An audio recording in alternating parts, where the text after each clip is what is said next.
Defenderla es nuestra responsabilidad. Seguimos presentando la revista informativa Democracia. 9:4.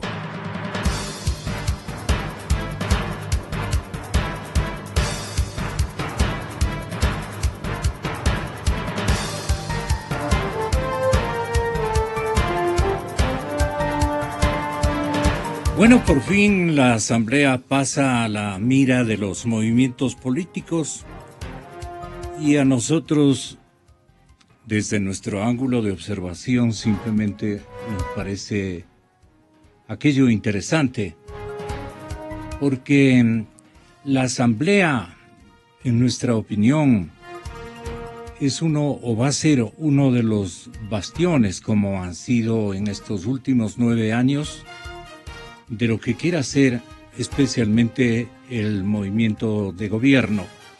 El movimiento de gobierno, saludando primero a mis invitados de esta hora que ya los promocioné, los periodistas Jorge Ortiz y Lolo Echeverría, van a elaborar contenidos de deducción que ciertamente podrían sorprendernos. Hay un movimiento extraño en la forma como el público se está alineando, tanto al mencionar la idea de quién podría ser el candidato a la presidencia de la República de su gusto, y que obtenga el apoyo indispensable para arribar a esa meta. Mucho más se están dedicando algunos analistas al tema, desde ayer lo comienzo a advertir, al tema también de la Asamblea. El presidente de la República sin Asamblea, y en esto al parecer se fijó el documento que prepararon Alberto Acosta y Rafael Correa al comienzo de esta aventura. Y entonces con este grupo, en ese tiempo grupazo alternativo de análisis económico, que fue el que dio partida a la candidatura de Rafael Correa a la presidencia de la República, se dio cuenta de que un presidente en el escenario ecuatoriano que no cuente con un apoyo nítido y perseverante del Congreso, de la primera función del Estado, no llegaba a ninguna parte. Y entonces tenían razón por el lado de que se quebrantaba la estabilidad, se frenaban una serie de cambios que se buscaba introducir en el esquema nacional, en la estructura política, especialmente económica y especialmente social de nuestro país. Y esta franquicia entonces vino con esos capítulos. No hay manera de crear una revolución protagonizada por ciudadanos si no nos preocupamos de todos los ámbitos y agregamos a nuestro poder único esas dimensiones. Si no hubiera sido así, primera pregunta para el periodista Jorge Ortiz, ¿qué habría significado la revolución ciudadana si no lograban el poder total con esa habilidad manifiesta y esa fatiga social impresionantemente grande que les acompañó? Porque solamente faltaba una composición de Beethoven para que todo sea una sola armonía. Y bueno, el asunto es que ya quieren imitar aquello, pero entre todos, cosa mucho más difícil e inalcanzable para mí. Quieren todos ser candidatos a la presidencia, lo de siempre, lo que hemos constatado con Lolo también durante tantos años. Quieren todos ser candidatos a la legislatura, a la Asamblea Nacional inventada por este gobierno, y quieren todo. El todo quieren repartirse, distribuirse.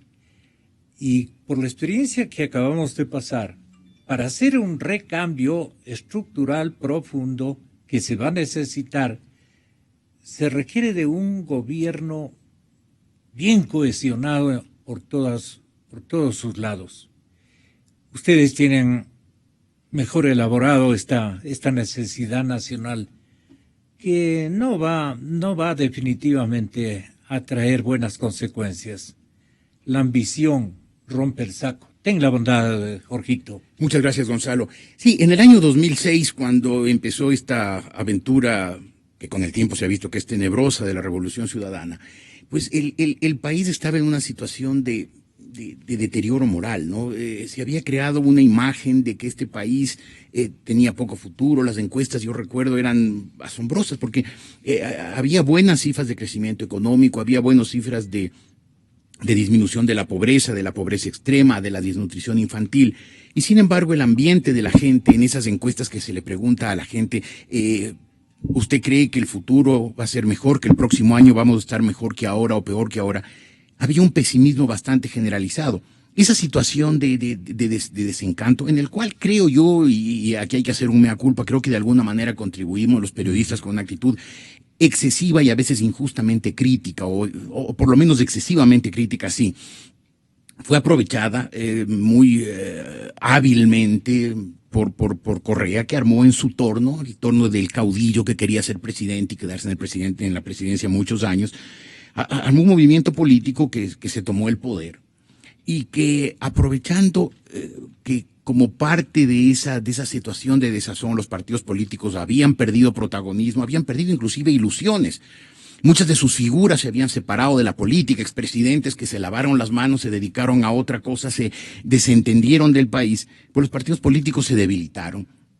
Y Correa, claro, se encargó, siguiendo el modelo, esta franquicia que importó del socialismo del siglo XXI, se encargó de desmantelar todas las organizaciones sociales, políticas, empresariales, gremiales, para que él tenga un poder sin contrapesos, que lo ha ejercido 10 años. Lamentablemente, su ejercicio del poder, como se ve hoy en las cifras económicas, ha sido desastroso, excepto en un campo, en la publicidad. La publicidad del gobierno ha sido magnífica, tan magnífica que hubo un momento en que mucha gente hasta creyó que Correa era un buen economista, cuando se ve que es un economista pues bastante mediocre, al extremo de que a Correa la historia tendrá que reprocharle el haber desperdiciado la mayor bonanza económica que haya tenido este país.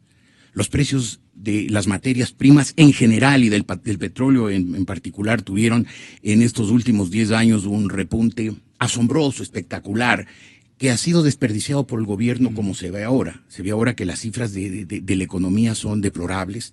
Tenemos una economía absolutamente vulnerable. Cuando empezaron a caerse los precios del petróleo, la economía ecuatoriana se desplomó.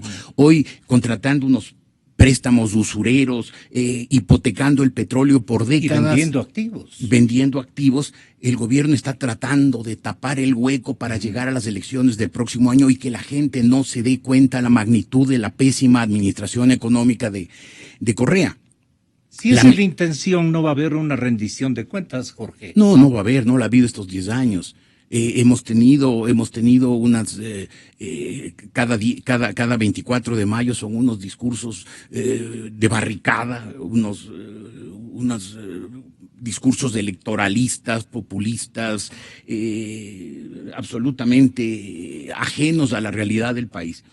Y claro, la oposición, mientras tanto, como parte de esa desbandada de los partidos políticos, como parte de esa desintegración de las organizaciones sociales que ocurrió durante estos 10 años, no tiene en este momento una capacidad de respuesta sólida, por lo menos hasta ahora. Estamos a pocos meses de las elecciones, a 8 o 7 meses de las elecciones, y no se ve un contendiente fuerte, no solamente en lo personal, sino no se ve tener una organización. Y además se ve que cada pequeño aspirante a la presidencia pues ya empieza a lanzar sus candidaturas y tenemos una proliferación que puede ser verdaderamente terrible. Desastroso. Terrible. Sí. Porque corremos el riesgo de que el gobierno, con ese inmenso, costosísimo e inescrupuloso aparato de propaganda, con ese control de todas las estructuras del poder, incluida la información y la opinión,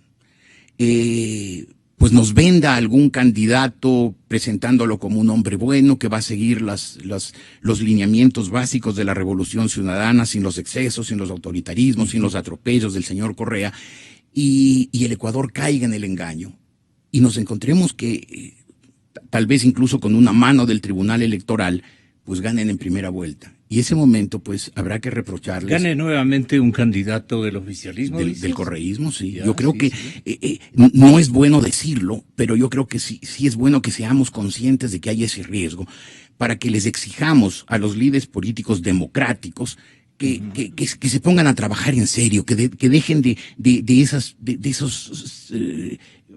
pequeños egoísmos, de que todos se creen predestinados a ser candidatos presidenciales y dividan las fuerzas de la oposición, que no son precisamente unas fuerzas sólidas, consistentes, confiables, sino todo lo contrario, son endebles. Precisamente porque son endebles, si no se unen, vamos al desastre. Hay un proverbio africano que dice: la unidad de la manada hace que el león duerma con hambre.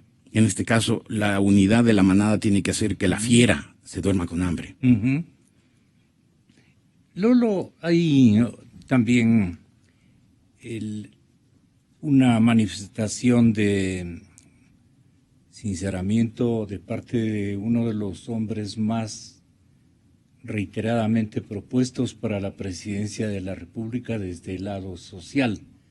La ciudadanía, especialmente del litoral, y creo que de buena parte de la ciudad más politizada del Ecuador, que es Quito, se mencionaba y se colegía de que una personalidad de ese perfil, como el de Jaime Nebot, y me estoy refiriendo a él, era el único candidato que podía parar el carro, y perdonen por la forma como quiero expresar, pero eso decía la gente, aquí en Quito especialmente. El único que le puede parar el carro a Correa es Jaime Nebot. La similitud en algunas manifestaciones, el carácter fuerte, el perfil de cada uno de ellos, costeños fuertes, por así decirlo. Aquí habían también unos maravillosos quiteños, pero se fueron y no han vuelto a regresar. De esas calidades y de esas cualidades no han vuelto a regresar. Aquí es puro bla bla.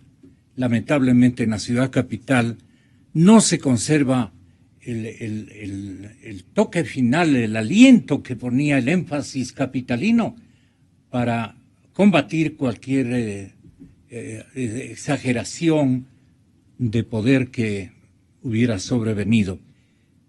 Y se han comido montones de presidentes en la historia republicana, los capitalinos. Ahora no hay ya ese espíritu, y no es que estamos aspirando, pero sí una manifestación de absoluta dignidad, sí como que ha sido un vacío notable en estos últimos tiempos en el Ecuador, y eso lo ponía la ciudad de Quito. Me vino a acordarme de que sí hay que reclamar por esto a las generaciones que no están haciendo un presente adecuado de vida política en la capital.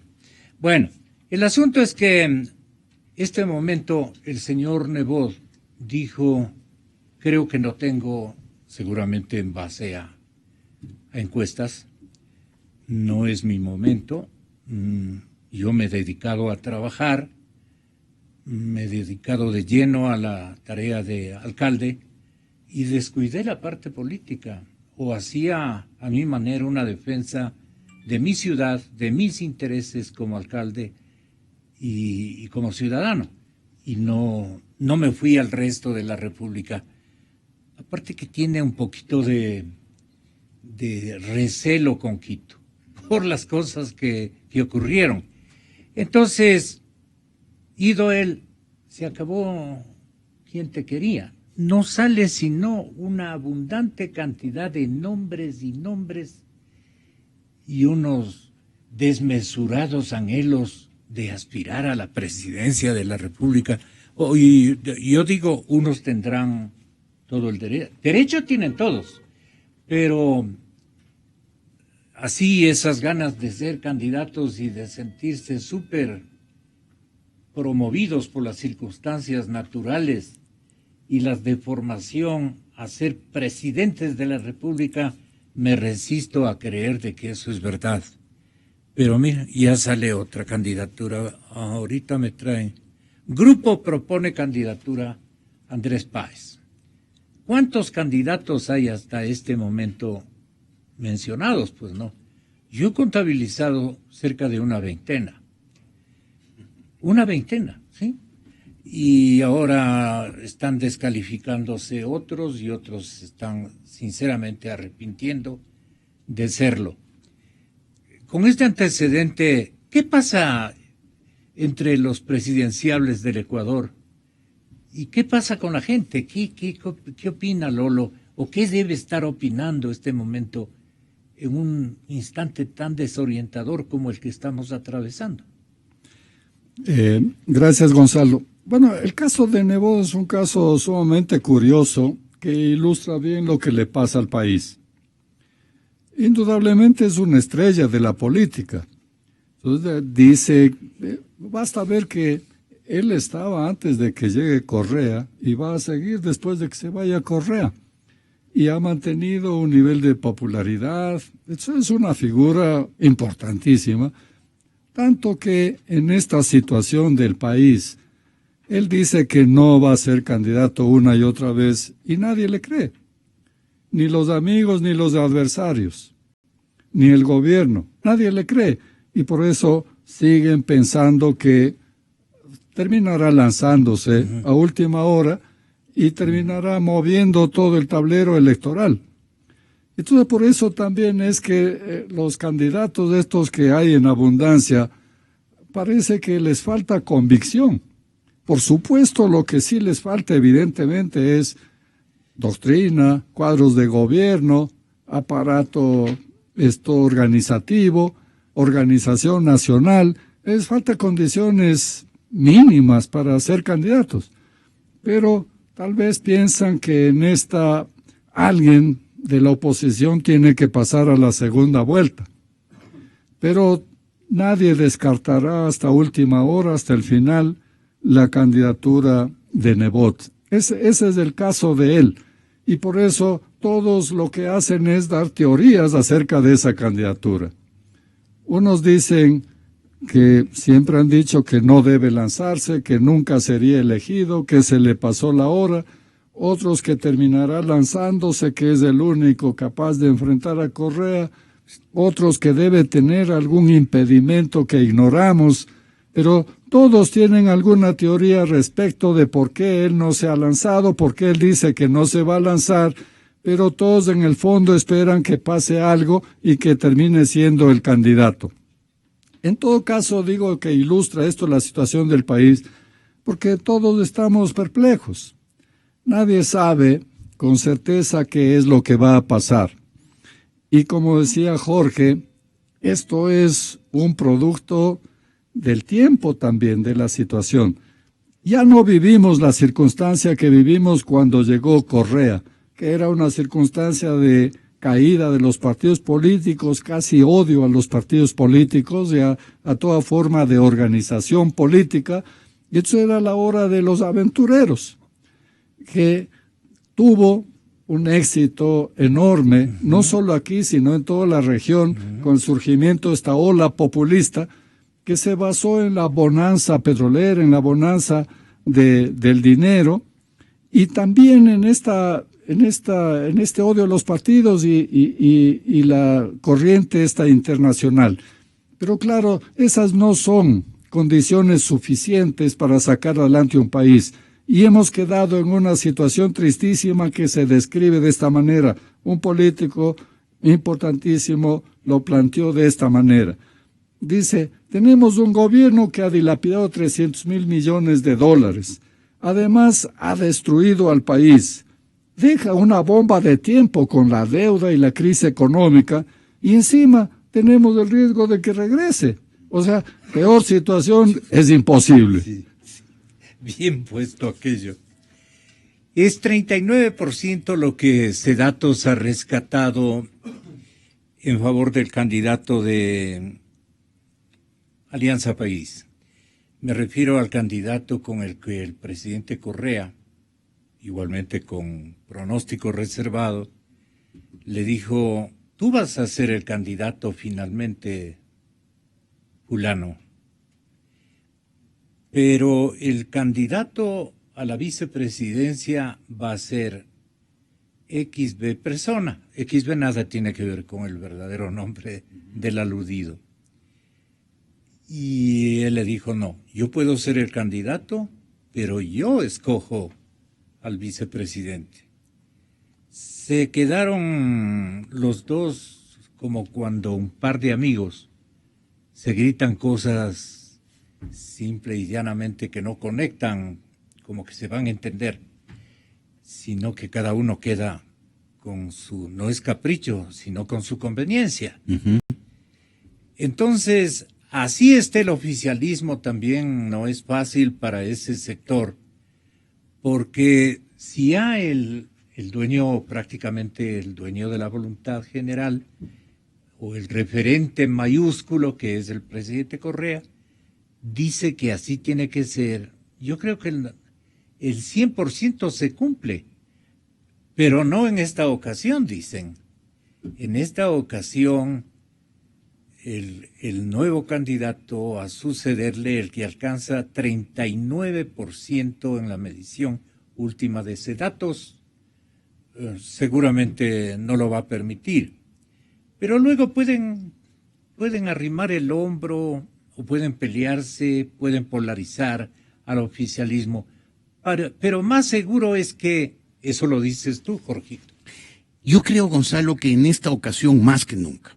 Es decir, ya se ha visto, el correísmo es Correa y un montón de sumisos, silenciosos, obedientes que lo miran babeando al caudillo y que son incapaces de hacer nada que pueda incomodarlo. Se ha visto que es gente sin carácter, sin espíritu. Y creo que ahora más que nunca ocurrirá eso.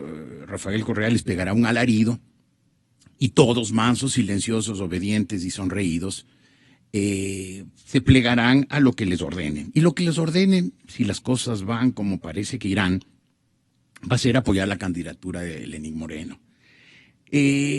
Incluso creo yo que esto que supuestamente ha dicho Moreno, de que él aceptaría ser candidato, pero que él pone diputados y pone su vicepresidente, me parece que es parte de la operación engaño en que ha emprendido el gobierno, para hacer parecer que Moreno no es un candidato más de los borregos, sino que es un tipo que tiene su personalidad propia y que va a ser un candidato autónomo del correísmo.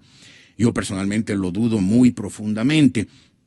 Yo creo que eso es parte de la operación engaño, es decir, hacernos creer que este hombre tiene cierta autonomía cuando es evidente que no la tendrá. A él le pondrán el vicepresidente, le pondrán los candidatos a diputados en todo el país, de manera incluso para cualquier veleidad que eventualmente pudiera tener en la vicepresidencia, tenerlo amarrado con una mayoría correísta, dura, obediente, sumisa en el Congreso. La campaña, creo yo, del correísmo será así, hacernos creer que Moreno es un hombre distinto, que no se parece a los excesos, a los atropellos, a la vulgaridad de Correa. Y eso le conviene también a Correa, ¿no? Por supuesto, será parte de la estructura, porque lo que le interesa a Correa y su gente es que alguien cumpla una doble función. Primero, le guarde las espaldas y segundo, prepare el retorno. Correa evidentemente es un hombre con vocación de perpetuidad. Él se cree un hombre iluminado, un hombre enviado por la providencia a este pobre país para redimirlo. Eso es un cuadro psicológico ya definido, claro, ¿no? Él es un fundamentalista, entiendo que es católico, pero es un fundamentalista, un radical, un hombre mesiánico que se cree providencial, que ha sido enviado por el Altísimo para redimir este país y por lo tanto pues podría eventualmente por conveniencias tácticas apartarse del poder 2 años, dejar que en los 2 años pues alguien haga el trabajo sucio de componer la economía que Correa descompuso y preparar el retorno de manera que él pueda volver a los 2 años, porque yo no descarto una legislatura corta, que a los 2 años, como ocurrió cuando fue derrocado Abdalá Bucaram, cuando le dieron el golpe de Estado, y en vez de mantener el periodo de 4 años, hicieron un periodo de 2, que fue cubierto interinamente por Fabián Alarcón para que después de 2 años hicieran elecciones y ganara Yamil Maguad. Yo creo que ahora podría pensar el correísmo lo mismo, hacer un gobierno corto con Correa, que serían 2 años de enorme convulsión, porque la situación económica y social en que está dejando el correísmo es verdaderamente desastrosa. Le dejarían a Moreno para que haga el arreglo que pudiera, y desde Bélgica Correa se presentaría como el gran ausente, como el salvador, como el único hombre en capacidad de poner orden en esta economía descompuesta, para volver 2 años después como el redentor, para que lo traigamos en hombros de Bélgica, como se lo trajo al doctor Velasco en el año 44. Yo creo que eso está en los planes del correísmo. Entonces, estas supuestas discrepancias entre Lenin Moreno y el oficialismo, me parece que es parte de una operación muy bien tramada para hacernos creer en la independencia de Moreno. Yo creo que el candidato del país, sea quien fuere, probablemente Moreno, pero finalmente sea quien fuera, será un hombre obediente y no deliberante, como son todos los correístas, porque yo creo que Correa puede hasta entregar la presidencia, lo que no entregará es el poder. Estaba pensando en que esta parte de la historia ecuatoriana puede ser el número, seguramente, ¿cuál es el cuento que sigue en las historias del mundo? ¿O de tu obra? El 51. El 51 podría ser, ¿verdad? ¿Cómo terminaría esta en España hay un esta historia? Pues no, es claro, una historia a la final. En España hay un decir que dicen que de todas las historias de la historia, la más triste es la de España, porque siempre termina mal. Y yo creo que eso, más bien, viendo lo que está pasando en España y en el Ecuador, creo que es más aplicable al Ecuador. De las historias de la historia, la más triste es la del Ecuador, porque siempre termina mal. Hasta ahora vemos eso. En el año 2006 el país se ilusionó y creyó que este joven, yo era uno de los bichos raros que me miraban y que me agredían y me decían, ¿cómo? Siempre negativo, siempre radical, siempre extremista. Yo ni un solo minuto le creía a Correa, porque conozco el estilo ese populista, autoritario, mandón, atrabiliario, y por lo tanto no le creí nunca. Pero hoy nos estamos olvidando. Hace un instante lo mencionaste, Gonzalo, Andrés Páez. Un momento dado estuvo de alguna manera alineado con Correa, César Montúfar, Marta Roldós, el MPD, el Partido Socialista, la izquierda democrática, Pachacutic, Alberto Acosta, los Larrea. Muchísimos periodistas, muchísimos académicos, muchísimos empresarios cayeron en el engaño de Correa, creyeron en él y generaron una corriente de ilusión. Esa corriente de ilusión se ha desencantado con el paso de los años. Estos que he mencionado ahora están en la oposición, muchos de ellos incluso han sido perseguidos y han tenido una actitud valiente de enfrentamiento, pero mucha gente cayó en la seducción correísta, ¿no? Y por eso yo creo que cuando parecía, además porque los precios del petróleo estaban, y en general de las materias primas, estaban empezando a crecer, y al Ecuador se le presentaba una oportunidad magnífica, la mejor en su historia, para lograr una economía sólida, estable, consistente, Correa la desperdició, y por eso me atrevo a decir que eso de España es aplicable al Ecuador. De todas las historias de la historia, la más triste es la del Ecuador, porque siempre termina mal. Esperemos que ahora no termine mal y no caigamos en el desatino inmenso de dejarnos engañar por un candidato correísta disfrazado y busquemos un candidato verdaderamente democrático, que recomponga el país y que, a diferencia de Correa, sepa manejar bien la economía. La merienda afro es complicadísima, pues no, eso dicen para no decir lo otro, pero es complicadísima. Entonces, el desentendimiento de los movimientos y de los partidos políticos, ahí sí yo no pongo ideologías. de toda la gama de partidos y movimientos políticos es terrible. Y yo pienso que, como solía celebrar aquí el presidente Correa, cualquier cosa que a él le parecía una broma o una cosa chistosa, él sabía reírse desmesuradamente. Yo digo, ese palacio debe recoger cualquier cantidad de risotadas de Correa y naturalmente lo que les toca reírse a la fuerza, porque hay que con él reírse a la fuerza. No ha sido experiencia mía ventajosamente. Yo le quedaba viendo de lo que se ríe, porque honestamente a mí no me... Yo no interactuaba, no me convencía. No es gracioso y ocurrido no es. Que sus secuaces se tengan que reír por obligación, es por sumisos. Sí, así es. Bueno, pero a la final, estos movimientos y partidos están jugando a la ilusión, pues no tras 9 años. Ahora sí parece.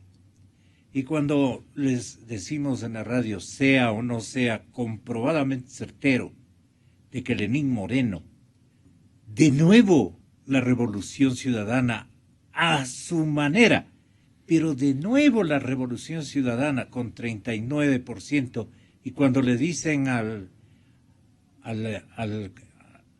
que nos anunció esto, que fue Carlos Larreategui, le dije yo... 39, y él dijo, sí, 39, y es alto. Desde luego que es altísimo. ¿Qué quiere decir que ha pasado en el Ecuador? En el Ecuador no ha pasado nada en términos de ciudadanos y electores.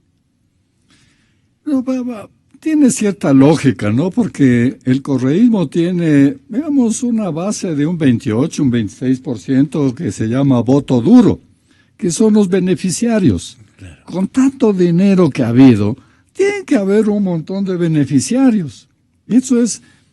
proveedores, burócratas. Todos los que han hecho alguna obra para el gobierno, todos los que han tenido alguna beca, todos los que han tenido algún cargo público innecesario. Es decir, ese es el 30%, el 26% de voto duro. A eso se añade una nota de agradecimiento a Moreno, en el caso de él, por la tarea que hizo con los minusválidos, que fue una cosa que todo el Ecuador unánimemente agradeció.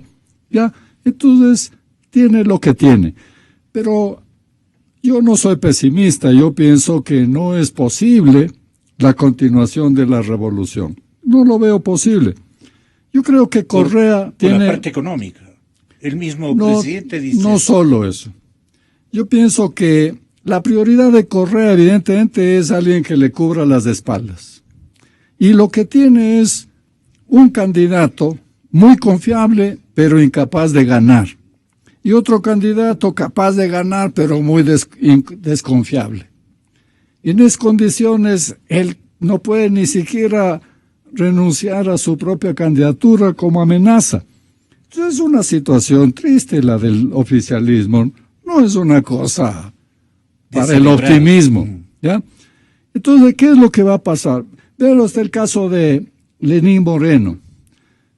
Evidentemente en las encuestas es el mejor candidato oficial, pero le han tenido que hacer firmar una carta de que va a ser candidato de Alianza País.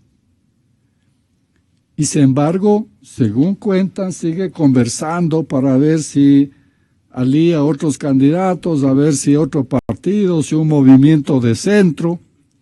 Y esto asusta al dueño del partido, y aquí ha venido Moreno y ha tenido que declarar en televisión que será candidato de Alianza País. Esa es la prueba para Correa, la lealtad máxima. Y cuando no hay confianza en eso, no le puede entregar el destino de la revolución. Entonces ahí tenemos otra vez alguien que puede ganar, pero no es confiable, y otro que no puede ganar, pero tiene plena confianza. De los 3 candidatos no se hace uno, porque además la crisis sigue mostrando las orejas. Lo dijo así. Claro, y entonces van para abajo.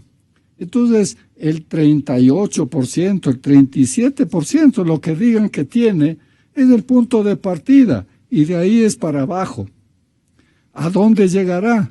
No sé. Los candidatos de oposición tienen que ayudar a bajar eso, pero más la crisis. Por eso he dicho yo alguna vez que quien va a poner el candidato es la crisis. Pero no podrá poner el candidato, no veo posible que gane el partido de gobierno después de lo que ha hecho el país, después de lo que deja en el país. Eso sí, pero no ¿cómo veo bien. La crisis la puso este gobierno? ¿Y este mismo gobierno va a poner el candidato? ¿Te parece a ti coherente, Jorge? A ver, yo siempre he admirado el análisis político de mi amigo, el arquitecto Echeverría, que me pareció siempre un hombre de una extraordinaria lucidez y además desapasionado, lo cual le da un plus adicional a su análisis. Y yo quisiera esta vez compartir su criterio, que me parece muy bien razonado. Lamentablemente yo creo que Moreno ya está embarcado en una candidatura absolutamente entregada a Correa, y que Correa pues se asegurará esa lealtad, digamos, dudosa, poniéndole vicepresidente y poniéndole todos los diputados, de manera que la capacidad de maniobra de Moreno, si ganara las elecciones, fuera mínima o casi nula, y tuviera que ser, como todos los correístas, obedientes, silenciosos, mansos y no deliberantes. El problema es que, como muy bien dice Lolo, ese 39% es un punto de partida. Habrá que ver si el oficialismo, con ese aparato inmenso, desaprensivo de propaganda, logra que el 39 sea hacia arriba, o si la oposición, con un poco de lucidez que hasta ahora no ha tenido, logra que el 39 sea hacia abajo. Yo espero que fuera así, quisiera en ese sentido compartir el optimismo de Lolo Echeverría. Además, creo que así debería ser, porque el manejo económico, político y social de Correa ha sido tan desatinado, tan abusivo, tan excesivo, a pesar de que la propaganda ha disfrazado mucho, ha maquillado mucho de esto. Debería ser así, debería ese 39 ser la base para empezar a bajar, de manera que llegar a febrero del próximo año, crisis económica incluida, con el 20 o el 22 o el 25%, que, como muy bien dice Lolo, es el voto duro del correísmo, esa gente ya que está cuadriculada y que no habrá manera de dejar de ser correísta de ninguna manera. Pero claro, eso requiere como prerequisito. ¿Ya está cuadriculado, dices? O sea, hay gente que ya está, porque muy bien lo ha dicho Lolo, con tanto dinero, una cantidad inimaginable que el Ecuador nunca tuvo de dinero como tuvo el Estado. Ha habido gente que durante 9 años y medio ha recibido prebendas, ha recibido cargos, viajes, becas, contratos, bonos, subsidios. Ahí hay un 25% que no se moverá del correísmo de ninguna manera. Consultorías también. Consultorías, por supuesto, por supuesto. Dicen incluso que sobreprecios, ¿no? En las consultorías. En todo, sobre todo en las obras. Es la primera vez que digo sobreprecio en las consultorías. Entonces, yo creo que hay ese 25% duro debería ser a lo que llegue después del 39 actual.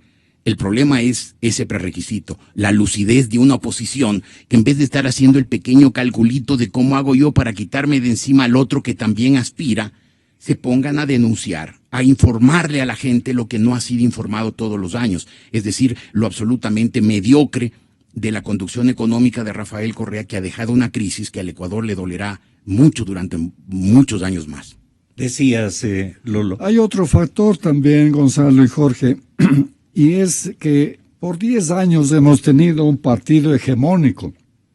Y la característica de un partido hegemónico es que se impone la unidad por la fuerza, se impone el capricho sobre la racionalidad y se impone la lealtad como el único requisito para medir la calidad de las personas. Esto que estamos viviendo es parecido a lo que ocurrió con el PRI en México, un partido hegemónico. ¿Quién pone el candidato? El dueño del partido. ¿Y cómo lo pone? Esto es un juego interesante, que hay que repasar ese juego que había en el PRI. El dueño del partido tenía, como se dice, impectore, el nombre del sucesor, pero no lo decía nunca, porque con eso jugaba. Hacía creer a los más fieles que ellos iban a ser los candidatos, impedía que se lancen y que se dividan dentro del partido, y entonces lo mantenía hasta último, y por eso se llamaba el guardado. El candidato se llamaba el guardado. Y nosotros ahora lo que tenemos es un guardado, porque hasta última hora no van a decir quién mismo va a ser el candidato. El problema del guardado es que cada candidato posible genera compromisos, genera amistades, genera adhesiones que después resienten cuando otro es nombrado. Y entonces puede haber una división, un resentimiento. El resentido, ¿cómo protesta? Votando por el adversario para probar que la elección es equivocada. Otra característica del sistema del guardado es que no tiene autonomía, no tiene personalidad, no tiene doctrina, no tiene mensaje, no tiene nada. Solo es la continuidad. Los mexicanos tienen una expresión linda para expresar esto. Dicen que es nadar de muertito. Es decir, avanza en la corriente sin hacerse notar. Ahora, nadando de muertito, nadie va a ganar una elección. Entonces, lo que esto supone es un andamiaje en el cual el autoritario quiere poner el sucesor. Pero eso ocurre cuando el partido es hegemónico, cuando no hay más. Y por eso es que lo que se busca en el fondo de la oposición es que haya un candidato de unidad o que surja alguien que patee el tablero o un outsider, pero simplemente alguien que le derrote al que nada de muertito. No es tan difícil. ¿Qué te parece, Jorge? Qué interesante, ¿no? Muy buena teoría y insisto, yo siempre he admirado la capacidad analítica de mi amigo Lolo, pero yo este momento soy... Y los mexicanos también, que son ocurridos, para usar un término claro, muy quiteño. Pero les hago acuerdo pues que el sistema mexicano duró 70 años. Exactamente. Entonces, esos sistemas autoritarios a veces funcionan más allá de lo que uno quisiera. Uno ve agotado ya el modelo venezolano, que es el modelo ecuatoriano en una fase previa, ¿verdad? Y el modelo venezolano ha durado 17 años. Ha llevado el socialismo del siglo XXI a la bancarrota, a la desesperación, a la crisis más espantosa, al país por recursos naturales más rico de este continente. Va 17 años y todavía sigue, no se ha terminado. Entonces, pensar que aquí, donde la crisis no ha llegado porque Correa, pésimo economista, pero hombre de suerte, se encontró con la economía blindada por la dolarización, que no la hizo él, que lo hicieron los gobiernos de la larga noche neoliberal, cuyos índices económicos eran en todos los casos mejores que los del correísmo. ¿Podemos creer que en 10 años se va a agotar el modelo correísta, pese a que no ha llegado la crisis a ese nivel, gracias a que la economía ha estado blindada por la dolarización? Entonces, yo quiero atenerme al rigor, a la precisión del análisis de Lolo, pero yo soy un poco más pesimista, como lo fui en el 2006, cuando mucha gente en este país se ilusionó por Correa y creyó que Correa era un joven economista brillante que iba a cambiar las cosas, lleno de buenas intenciones, y se ha visto el error espantoso que cometieron, y que se vio que Correa es un hombre autoritario, mandón, gritón, como economista muy débil y como gobernante muy mediocre. Pues yo vuelvo a caer en el mismo pesimismo que tuve en el 2006 y digo, ojalá ocurran las cosas, espero equivocarme, espero que después de un año estar otra vez sentado aquí, otra vez con mi amigo Lolo Echeverría y decirle, Lolo, chapó, tenías toda la razón. En el último conversatorio del presidente de la República desde la ciudad de Guayaquil, no tiene todavía. Bueno, pero el tiempo ya se nos termina, así es que tenga la bondad de tenerle lo más pronto posible. Hay un asunto también que me parece interesante que conozca la ciudadanía. Han dejado de mencionar las bolas al vicepresidente Glass.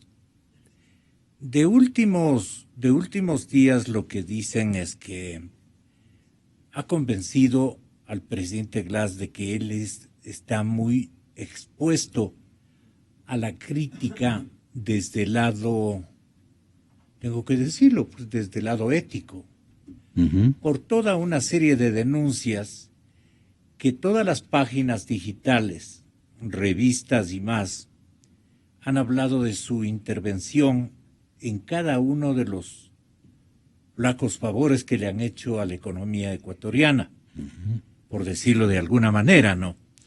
Y entonces le ha logrado convencer, y le ha dicho, pues, regresamos juntos o algo por el estilo, apenas en un periodo. Y se hablaba de que el candidato oficial naturalmente es Lenín Moreno y que el candidato a la vicepresidencia es Vinicio Alvarado. Entonces, si es que iba a ubicarle a Lenín Moreno en la calle García Moreno, con frente a la Plaza de la Independencia, al que le ubica en la parte de custodia central, es al que estaría en la calle Benalcázar. Pero ha estado acertado, por lo menos hasta lo que dicen las encuestas de ese datos, en que el candidato Moreno es el favorito de clase media, digamos que para abajo. Y sin embargo, gente de buena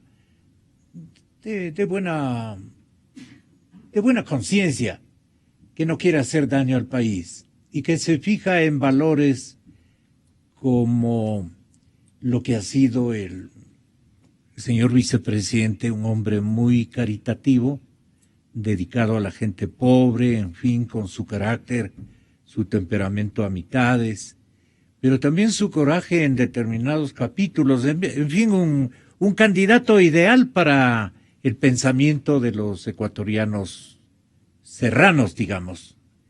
El costeño exige otras virtualidades, entre comillas, ¿no es cierto? Y hasta que sea más bandido, más corajudo y que no tenga límites en determinados episodios de la vida. Más con carácter, que diríamos aquí pacientemente.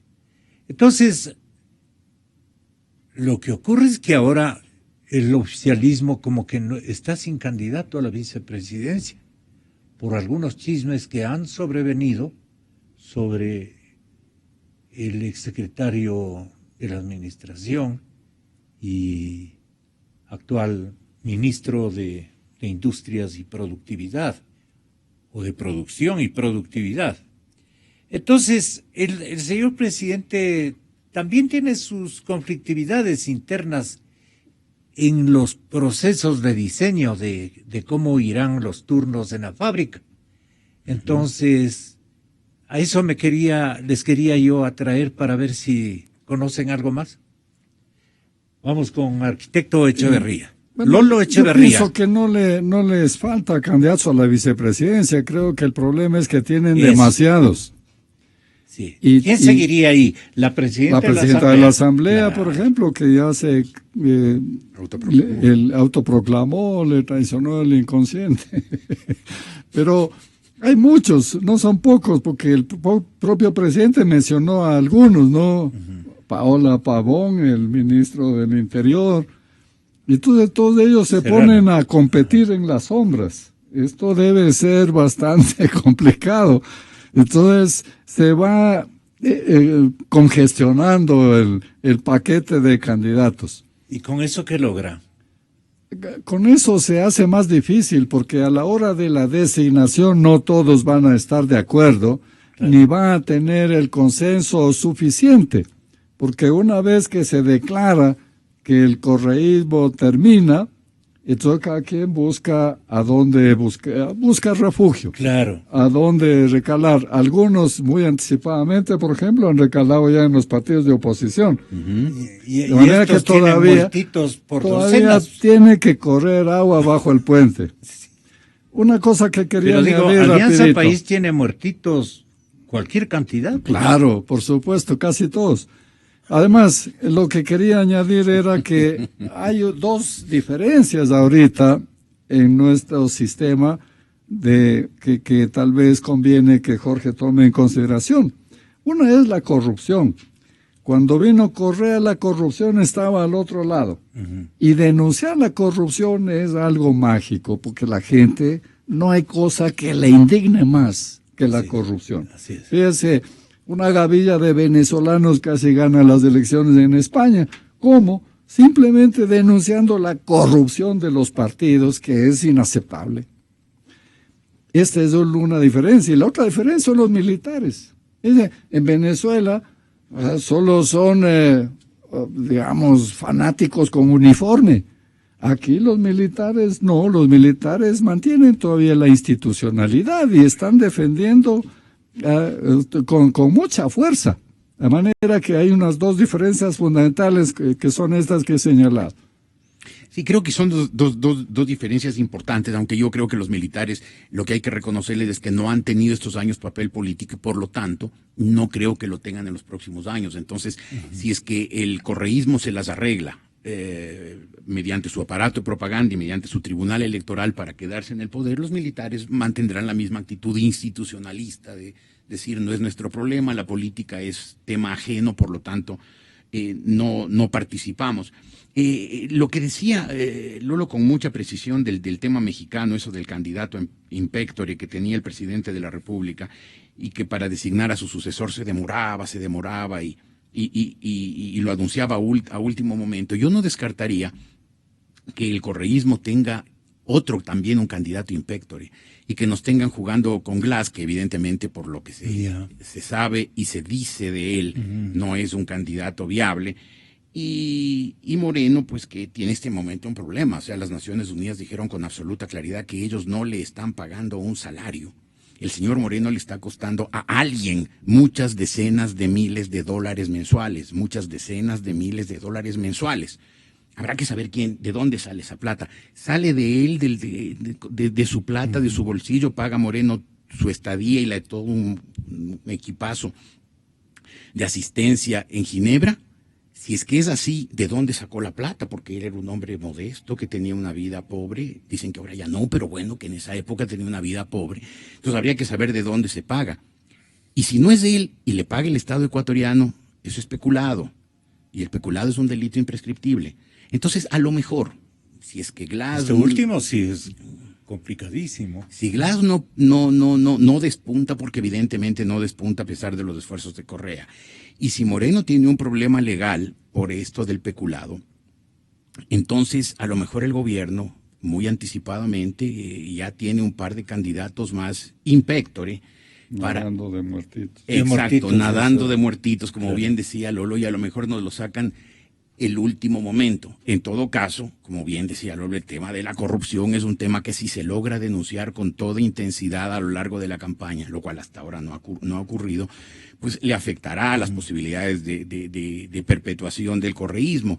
Y además, si es que la gente logra darse cuenta del pésimo manejo económico que ha habido estos 9 años y medio, en que el correísmo es culpable de haber desperdiciado la mayor bonanza económica de la historia de este país, pues será imposible que el correísmo se mantenga. Pero para eso se necesita, e insisto una vez más, una oposición, si no unida, por lo menos lúcida, constante, persistente, clara en sus denuncias, para que la gente tenga claro que si elige el correísmo, está eligiendo el país de hacerse el harakiri. Pero dicen que dentro de Alianza País, Lolo, las cosas son bien complicadas, que hay una crisis...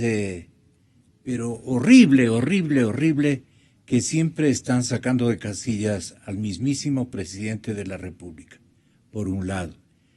Y si se le pregunta al señor presidente, ¿hay división dentro del partido, incluso en la selección de los que serán candidatos de primer nivel. ¿Qué opinión tiene usted? Si por diferencia se tiene división, ¿por qué cree que yo tenga preferencia por Jorge, por Lenín? Eso significa división, somos un movimiento democrático. ¿Y qué pasa si la Corte Constitucional no acepta la transitoria? Con el mismo argumento que cierta prensa deshonesta está tratando de legitimar la propuesta que hicimos de pacto ético, es decir, que no puedan ser funcionarios públicos, personas que tengan capitales, empresas en paraísos fiscales, dicen eso es discriminación. Con el mismo argumento puede decir discriminación que se prohíba la reelección de ciertas personas. ¿Qué pasa si la Corte Constitucional no acepta la transitoria? Yo me les presento. Que tengamos diferentes preferencias en Alianza País, o sea, parte no significa división, significa el juego democrático, que existe un movimiento político profundamente democrático. Partimos de la base común que somos compañeros. Yo puedo preferir que el candidato sea Lenín, otro que el candidato sea Jorge, otro que el candidato sea Gabriel, otro que el candidato sea Ricardo, otro que el candidato sea José, pero el rato en que democráticamente, y eso va a ser en la convención que la hemos retrasado por el terremoto, y ahí se proclamarán los candidatos. Entonces nosotros no tenemos apuro, estamos trabajando por el país, estamos construyendo el programa de gobierno, porque la persona es importante, pero sobre todo es la propuesta, y esa es la propuesta de un colectivo. Hay muchas preferencias dentro de Alianza País, es un movimiento democrático, pero eso de ninguna manera significa división. Exa FM. Por eso es que el señor presidente de la República maneja esto más bien a paso lento, ¿no? Parsimoniosamente, para que no haya problemas. ¿Cuándo le han visto al señor presidente parsimonioso y no? Créanme, ni con los muertitos. Con un grito les hace despertar a los muertitos. Bueno, ¿qué le parece esto último? Simplemente que si la Revolución Ciudadana tuviera posibilidades de ganar la elección, el candidato se llamaría Rafael Correa. ¿Y tú qué dices?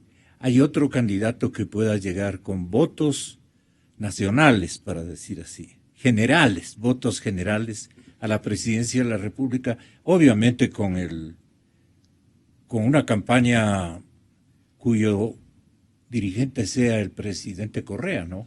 Yo creo que este momento Moreno es mejor candidato que Correa, por la imagen de un hombre casi santo, que hay que encadenarlo a la silla de ruedas para que no se eleve en cuerpo y alma a los cielos como la Virgen María.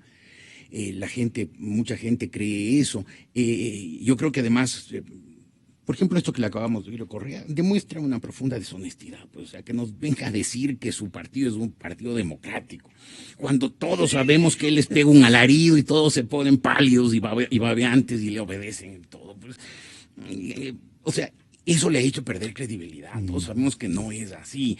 Más bien la gente que lo que todavía, ese 25% que todavía lo quiere correr, admira su manera de mandar enérgica, categórica, y como parte de quienes manda así categóricamente son pues la gente que está alrededor de él, que le obedecen ciegamente con una cara de tontos sonreídos, pero que da pena, ¿no?